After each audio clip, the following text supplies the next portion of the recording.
Pode começar, Pronto? gente. Então, gente, bom dia. Hoje a gente vai falar um pouco sobre o isolamento, a quarentena e a saúde mental. Meu nome é Tiele e eu sou do NUPEM, do Núcleo de Pesquisa em Microbiologia Médica. Sou doutoranda de Ciências da Saúde, com a orientação da professora Ive e com a orientação do professor Linge, o Zane, mais conhecido como Zane. Então, vamos começar.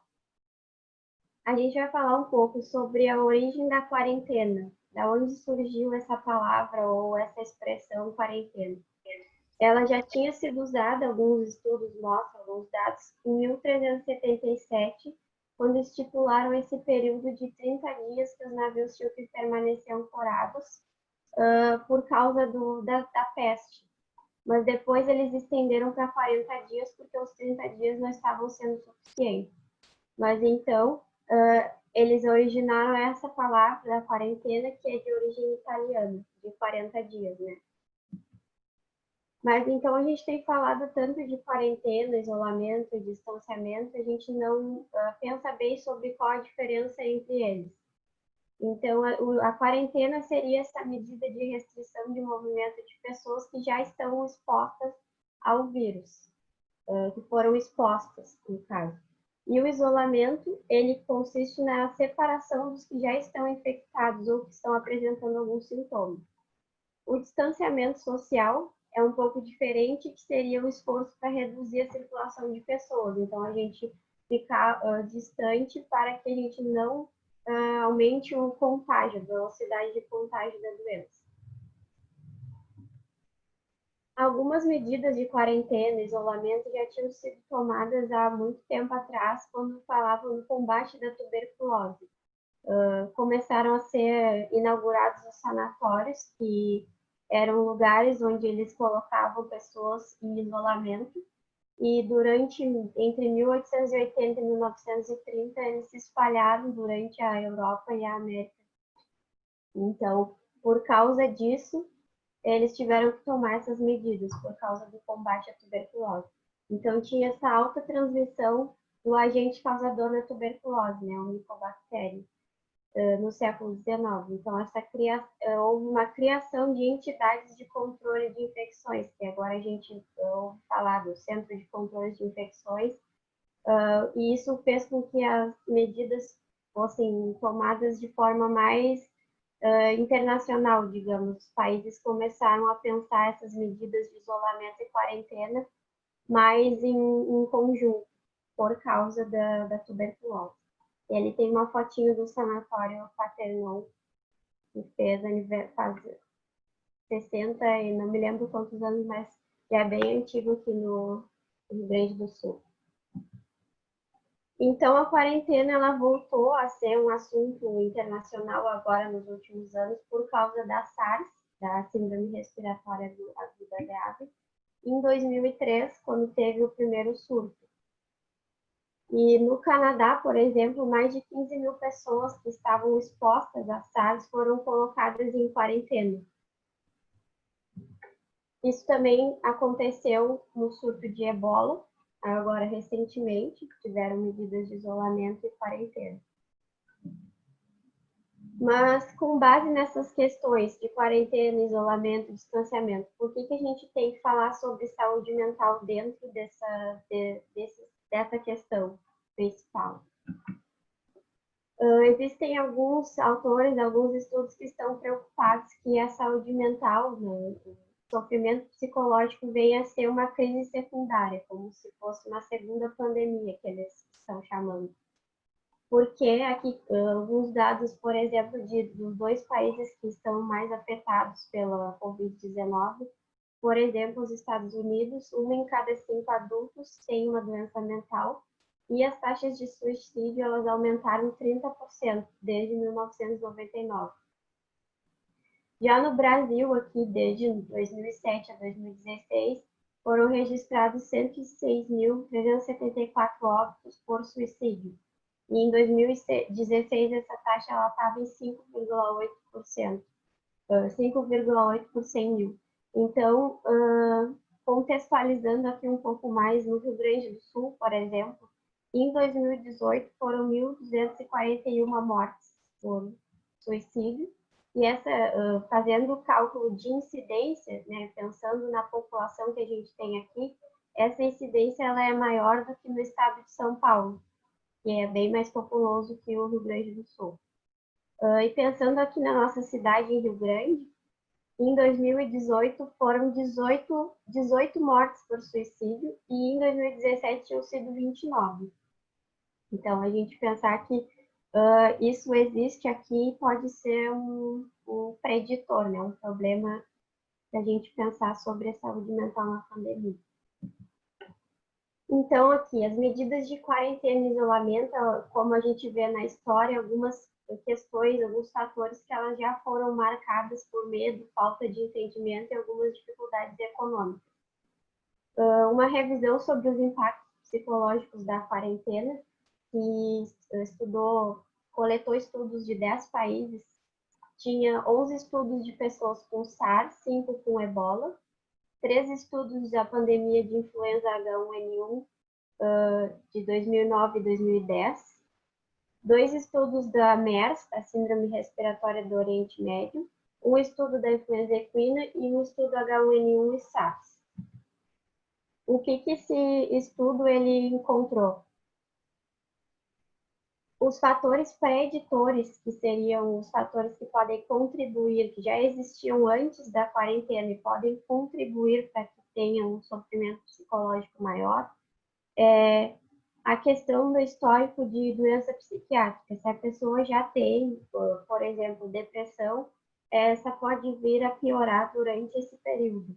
Então, às vezes a pessoa vai sofrer um estresse maior e ela pode perder a rotina e também o acompanhamento vai ser menor com o profissional e pode haver um descontrole de medicação. Então, isso pode ser que contribua para que ela tenha mais sintomas durante a quarentena. E também os profissionais de saúde, eles eram um fator preditor, depois, durante a quarentena, apresentaram mais sintomas psicológicos. Durante a quarentena aqui, no meio, alguns fatores que podem influenciar para esse maior sofrimento psicológico seria a duração da quarentena. Esse estudo ele encontrou que pessoas que já estavam há mais de 10 dias em quarentena, eles tinham maiores sintomas mais significativos de TEPT, que é o transtorno do estresse pós-traumático. Então, a duração da quarentena é importante. O medo da infecção, porque a gente sente medo de se infectar e infectar os outros. A frustração pela questão de, às vezes a gente perde a rotina e não tem muito. O trabalho em casa é bem diferente do trabalho na rua, então às vezes passava o dia inteiro fora de casa trabalhando e agora fica muito tempo dentro de casa, então pode ficar frustrado, se sentir entediado durante esse período. As condições inadequadas de suprimentos, então às vezes, muitas pessoas não têm como ter condições adequadas de alimentação, com água, roupas ou acomodação. Às vezes, a casa ela não é suficiente para tomar todas as medidas. Então, isso pode causar frustração. E nesse estudo, ele foi associado com ansiedade e raiva nas questões de suprimentos inadequados. E também a questão das informações inadequadas durante esse período, porque a gente recebe muita informação e às vezes pode ser fake news, pode ser coisas que a gente não pode confiar 100%, então essas informações podem causar um estresse maior. E por último, aqui, depois desse período de isolamento e quarentena, o que pode causar maior sofrimento? As dificuldades financeiras, porque a gente sabe que muitas pessoas podem perder o emprego ou ter que ficar sem trabalhar nesse período. E o estigma, que muitas pessoas podem ficar com a doença e depois elas serem excluídas socialmente, porque muitas pessoas ainda têm medo de que elas possam transmitir a doença ou não. E em situações, então, de distanciamento social, o que acontece com a gente nesse período? A gente vai ter, então, a mudança da rotina nas nossas atividades diárias, de trabalho, de estudo, convívio social, tudo foi afetado. Então, a gente pode sentir solidão, angústia, exaustão, tédio, raiva, e tem essa sensação sempre de que o futuro é imprevisível, porque no início nós pensávamos que esse período poderia ser um pouco mais brando, né, menor, e agora a gente sabe que ele se tornou grande e a gente ainda não tem exatamente qual vai ser o ponto final. A gente fica ansioso para que isso aconteça, então é um pouco imprevisível. Também não sabemos como vai ser, mesmo que depois que o período termine, quais vão ser as medidas que a gente vai ter que tomar. Então, é esperado o que significa essa literatura da psicologia relacionada a emergências, a momentos assim. Ela entende que é esperado que a gente tenha esses sintomas durante um período assim. A gente vai estar alerta, a gente vai estar preocupado, confuso, vai ter mais estresse e talvez sensação de falta de controle. A gente precisa estar alerta porque a gente acha que isso é um grande perigo, então o nosso corpo ele entende que a gente precisa estar sempre atento. E então a gente tem essa sensação de falta de controle, porque muitas coisas realmente estão fora do nosso controle pessoal, não são coisas que a gente vai conseguir dar um fim quando a gente quiser, não funciona só com a nossa colaboração. E se não houver uma intervenção, é estimado que entre um terço e metade de uma população que for exposta a uma pandemia, epidemia, ela possa sofrer com uma manifestação psicopatológica, alguns sintomas psicopatológicos. Então, quais são essas reações comuns que a gente pode sentir? Baseado, inicialmente, o medo, ele vai surgir, porque o medo é uma emoção normal do nosso corpo que nos induz, ele vai nos alertar que a gente está passando por algum momento de perigo e nos deixar preparado para isso. Então, a primeira coisa que pode surgir é o medo de adoecer e de morrer, medo de perder as pessoas que a gente ama, medo de ser separado dessas pessoas, medo de transmitir o vírus, medo de não ter um suporte financeiro e de não conseguir trabalhar. Além disso, existem algumas reações que a gente pode sentir no nosso corpo e no nosso comportamento, por exemplo, que em relação à falta de apetite ou apetite em excesso, a insônia, dificuldade para dormir ou muito sono e pesadelos recorrentes. Também a gente pode passar por conflitos familiares e conflitos no trabalho, nas equipes de trabalho, por exemplo. Em relação aos conflitos familiares, a gente pode pensar numa questão que está sendo falada agora, que é bastante importante, que é a violência doméstica, que ela pode surgir nesses momentos,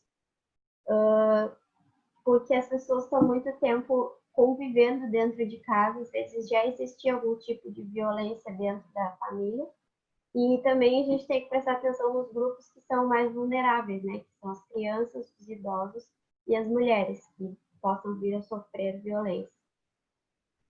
Além disso, aqui nas questões dos conflitos com a equipe, a gente pode estar se cobrando muito em relação à produtividade e as dificuldades do home office também, porque a gente não tem a mesma rotina que tinha lá na empresa, no trabalho. Isso pode gerar um conflito com a equipe. Mas são algumas reações podem ser comuns, então a gente precisa prestar atenção até que ponto ela está sendo ok, né? Está sendo até esse momento comum, não é um sintoma a mais.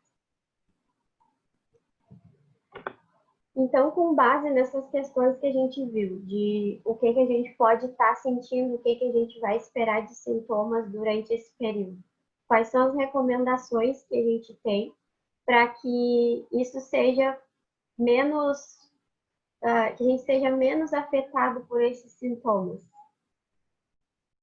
Realizar exercícios físicos podem nos ajudar a diminuir o estresse. Então, a gente pode escolher um exercício que a gente goste mais, que faça sentido para nós, que a gente consiga adaptar nesse período, para que a gente consiga diminuir o estresse. Acolher os medos, né? Que entender o que a gente está sentindo, pensar que até que ponto eu estou conseguindo lidar com isso e aceitar que eu posso ter medo nesse período. Ter uma rede de apoio, então, é continuar falando com as pessoas que a gente falava antes, se a gente tem amigos de confiança ou nossos familiares, se a gente não consegue manter contato com eles fisicamente, a gente pode ligar ou mandar uma mensagem, continuar com essa é a nossa rede de apoio, que a gente precisa, se a gente precisa, eles vão estar lá para nos apoiar.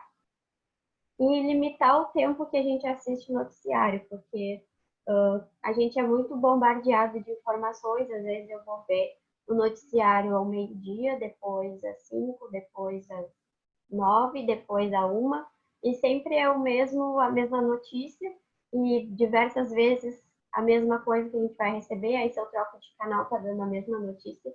Então não precisa de a gente ter todo esse tempo escutando notícias ruins, a gente precisa limitar esse tempo para que seja mais saudável para nós.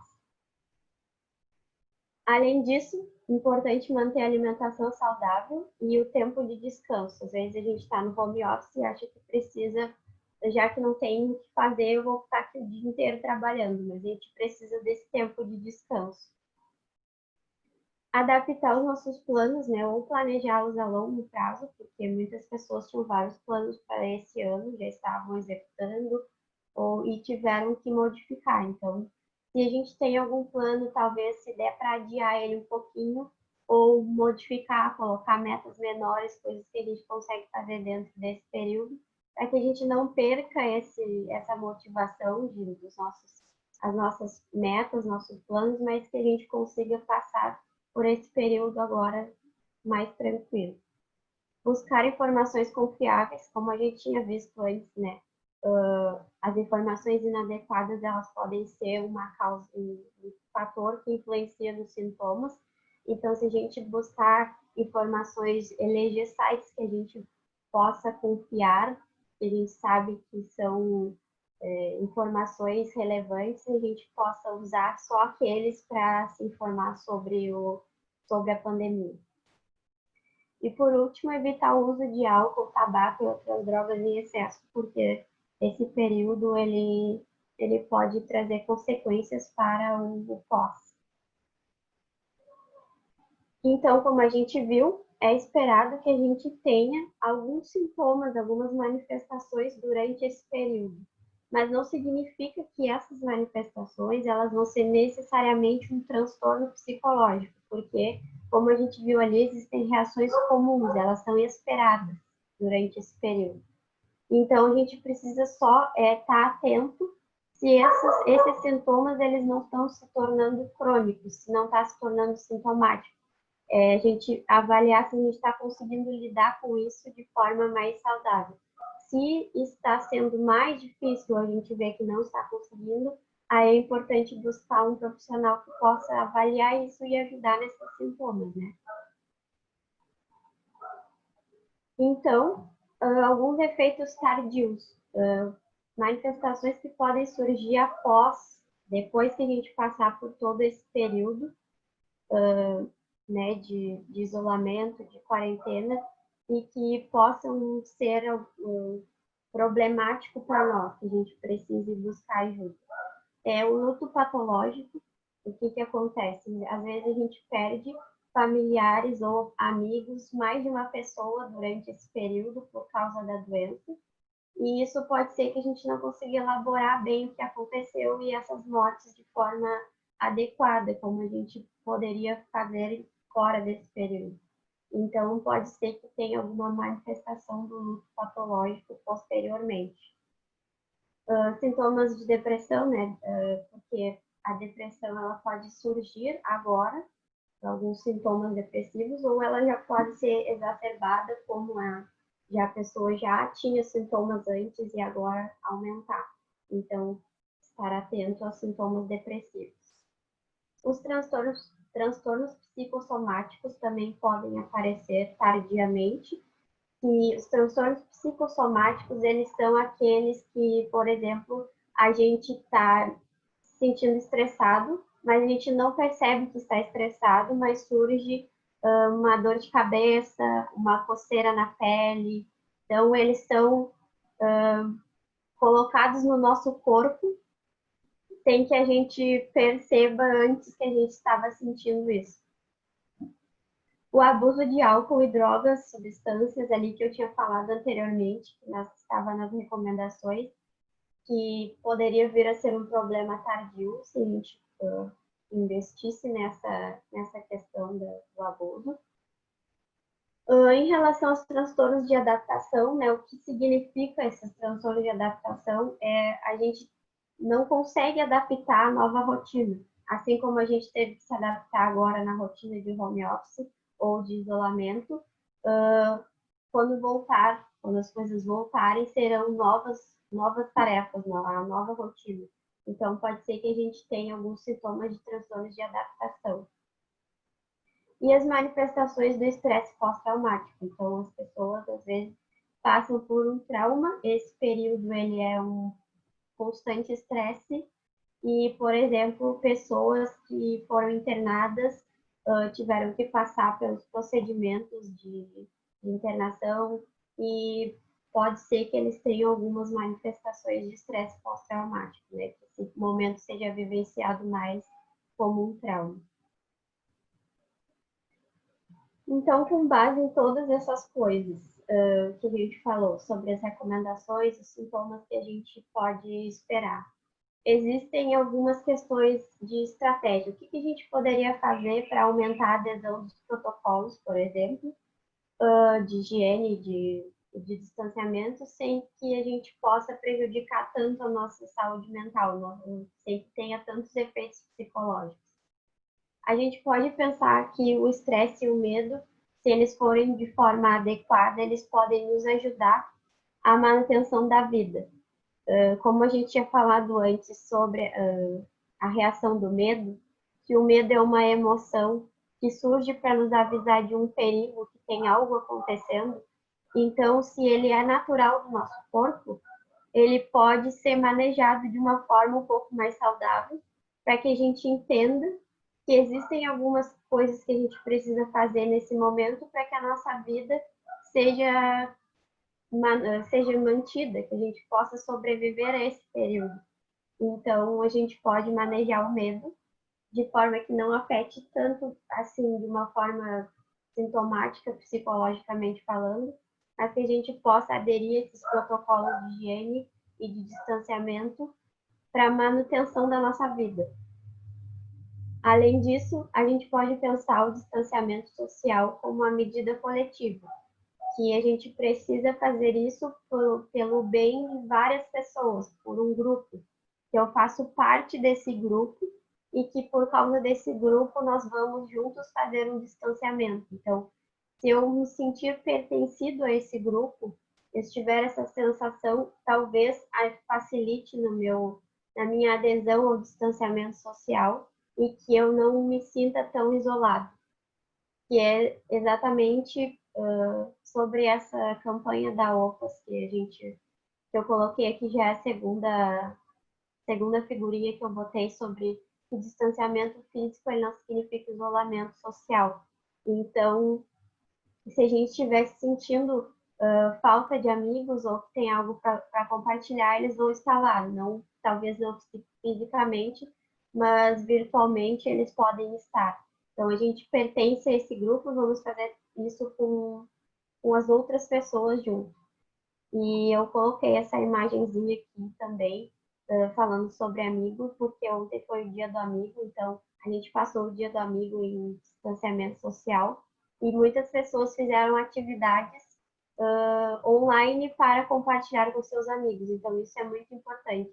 E se a gente tiver esse sentimento de pertencimento a esse grupo que está fazendo isso por um bem maior, talvez seja mais fácil de aderir a esses protocolos e que a gente não se sinta tão sozinho e frustrado por causa disso.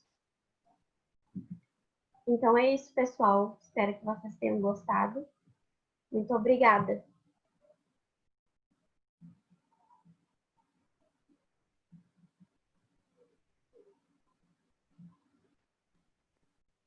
Só encerrar aqui a gravação.